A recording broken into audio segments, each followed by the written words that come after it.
കോളേജിലത്തെ Onam programme കഴിഞ്ഞ് പിറ്റേ ദിവസം രാവിലെ തന്നെ ഞങ്ങൾ പെട്ടിയും ബാഗൊക്കെ എടുത്ത് ഇറങ്ങിയിരുന്നിട്ട് രാവിലെ ഇരുന്ന് ട്രെയിന് ഞങ്ങൾ ബുക്കൊന്നും ചെയ്തിട്ടില്ലായിരുന്നു. നേരെ ലേഡീസ് കമ്പാർട്ട്മെൻറ്റിൽ കയറി.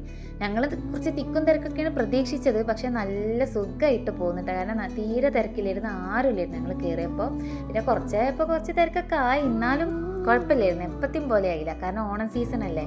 അപ്പോൾ എന്നത്തേനേക്കാളും ബെറ്റർ ആയിരുന്നു ഇന്ന്. അങ്ങനെ ഞങ്ങൾ കുറേ നേരം ഇരുന്ന്, കുറേ നേരം കിടന്ന്, കുറേ നേരം വർത്തമാനം പറഞ്ഞിട്ട് ഒന്നും വൈകുന്നേരമായി കിട്ടണില്ല. എന്താ അറിയോ, വീട്ടിൽ എത്താനായിട്ടുള്ള തിരക്കൊണ്ടേ. അങ്ങനെ ഞങ്ങളൊരു സ്റ്റോപ്പ് എത്തിയപ്പോൾ ചായയൊക്കെ വാങ്ങി കുടിച്ചിരുന്നു. ഒരു ബന്നുണ്ടായിരുന്നു, ആ ബന്നിട്ട് എല്ലാവരും കൂടെ പീസാക്കി ഷെയറാക്കി തിന്ന്. പിന്നെ അടുത്ത സ്റ്റോപ്പ് എത്തിയപ്പോൾ ഇഡ്ഡലിയും സാമ്പാറും കിട്ടി, അത് തിന്ന്. പിന്നെ ഞങ്ങളെ കൂടെ ഒരു ജൂനിയർ കുട്ടി ഉണ്ടായിരുന്നു, ഓൾ ഇതേപോലെ ഫ്രൂട്ട്സൊക്കെ കൊടുത്തിരുന്നു, അതിൽ നിന്നും കൈയിട്ട് വാരി തിന്ന്. അതും കഴിഞ്ഞ് പിന്നെ 2 വടയും വാങ്ങി തിന്നിട്ടാ. പിന്നെ ഒരു പാലക്കാടൊക്കെ എത്തിയപ്പോൾ ഒരു പ്രത്യേക ഒരു ഫീല്. കാരണം നമ്മൾ ഈ കർണാടകമൊക്കെ വിട്ട് നമ്മൾ കേരളത്തിലേക്ക് എത്തിയല്ലോ. അപ്പം അതിൻ്റെ ഒരു ഫീല്, നല്ല മഴയൊക്കെ. ഞാൻ ആദ്യം ഇതെന്തോ ആലോചിച്ചിരിക്കുന്നുണ്ട് പുറത്തൊക്കെ നോക്കി. ഞാൻ ഇവരെക്കാളൊക്കെ ഫസ്റ്റായിട്ട് ഇറങ്ങുക, ഞാനാണ് ഫസ്റ്റ് ഇറങ്ങുന്നത്. അതുകൊണ്ട് എല്ലാവരോടും ബൈ പറഞ്ഞ് ഞാൻ ഇറങ്ങി.